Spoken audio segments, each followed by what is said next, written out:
be next.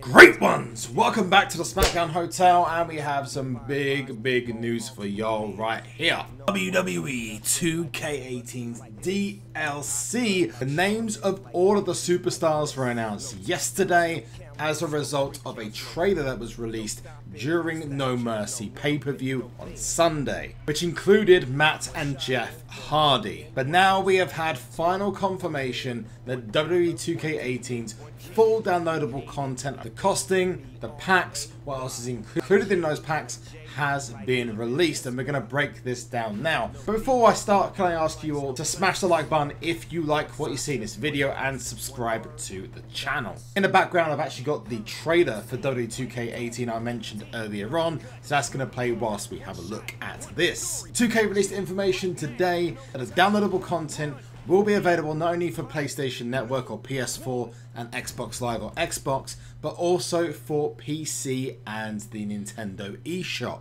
or the Nintendo Switch. So all the DLC that's available on the Xbox, PlayStation 4 versions and PC versions will also be available on the Nintendo Switch. So it does seem like it's going to be a very similar experience.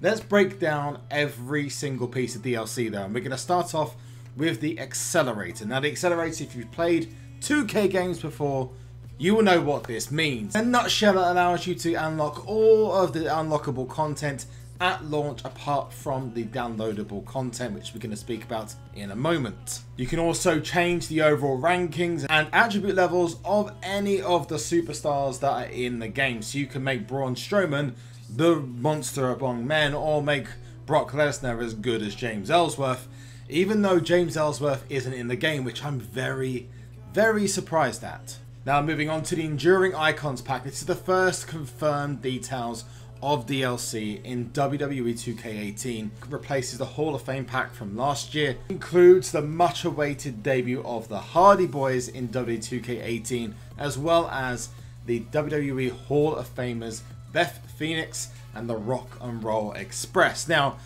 I personally feel that most people are going to buy this for the Hardy Boyz, so I'm expecting maybe a couple of additional skins for the Hardy Boyz, maybe some old school skins, maybe the Charismatic Enigma as well, and the version 1 version of Matt Hardy, but that will be available as the first part of the DLC where you got playable characters. Moving on then, you got My Player Kickstart. If you've played 2K games before, this is very similar to where it was previously. You also unlock all the clothing made available at launch, so any additional clothing that might come later on might be added, which might not be free, but everything that's included at launch will provide attribute boosts in my career as well. And then we have the New Moves pack. The New Moves pack is something that's happened within the last couple of years, but some of the new moves that are included in this I am very excited about. Let's first of all talk about the Tiebreaker, which is obviously Ty Dillinger's finishing maneuver. The Crash Landing, which has been made famous by Cassius Ohno, who is also in the game. The Pump Handle Death Valley Driver, which is from Akam, who's in NXT as part of the Authors of Pain. And the Swinging Sleeper Slam, which is DDP's move. Also included on this reveal shows a screenshot which shows a Glorious DDT. Now, it wouldn't be surprising if the Glorious DDT was not included within the game, so this may be a hint that it might not be available in the game at launch, but there was confirmation in one of the 2K dev videos that it is going to be in the game at some point. So whether it's available at launch, we have no idea at this time.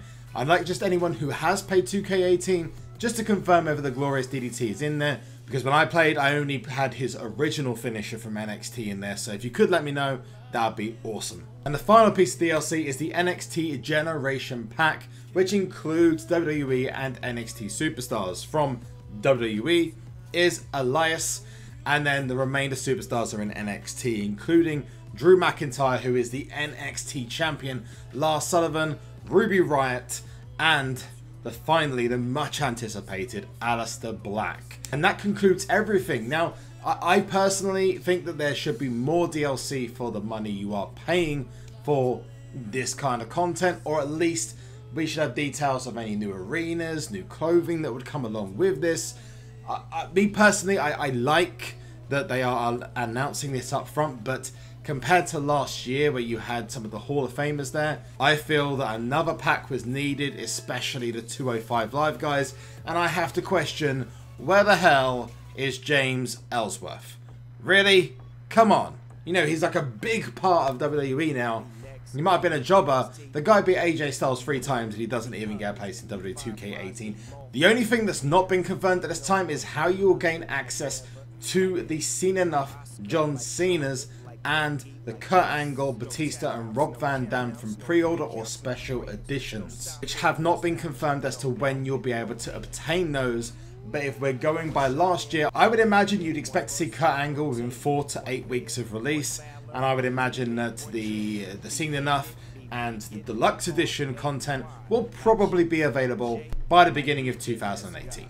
But that's going to be it for today. Make sure to check into the SmackDown Hotel by subscribing to the channel and smashing that like button. On top of that, make sure you are checking out all the details about the latest additions to the roster and the full roster on our videos in the description below and on TheSmackDownHotel.com. Hope you great ones have an amazing day, and peace. Get the deluxe edition and play 4 days early. Rated T for teen.